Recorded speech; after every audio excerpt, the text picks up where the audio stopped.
দর্শক, আমরা দেখতে পাচ্ছি জুলাই জাগরণের খাবার স্টলে নিজেকে কতটা পর্দায় আবৃত করে খাবার পরিবেশন করছে, কিন্তু সেই খাবারের যে পাত্রগুলো বা তৈজসপত্র সেগুলো কিন্তু ধোয়া হচ্ছে পাশেরই লেক থেকে। সরোয়ার্দীর এই যে লেক, সেখান থেকে কিন্তু এগুলা ধোয়া হচ্ছে।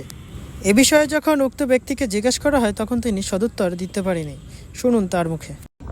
আপনারা এই যে নষ্ট পানি দিয়ে এগুলো ধুচ্ছেন, এটা আবার মানুষই খাবে না কালকে এগুলোর ভিতরে? রান্না বান্না তো এগুলোর ভিতরে তো খাবার বাসে নিয়ে যাব, তারপরে আবার কালকে যে আইটেম আসে ওইগুলো তারপরে বুঝছেন।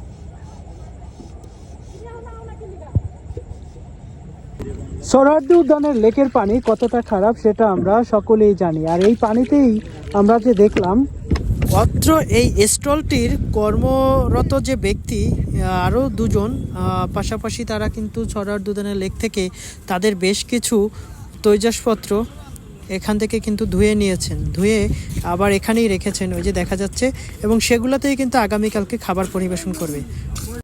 সাইমন শিল্পী গোষ্ঠীর আয়োজনে জুলাই জাগরণের এই যে জুলাই ফেস্ট, সেখানে এরকমের একটি অসচেতনতা বা এরকমের হাইজিন না মেনে খাবার পরিবেশনার যে বিষয়টি উঠে আসবে, এটি কখনোই অনেকেই হয়তো চিন্তাই করতে পারবেন না।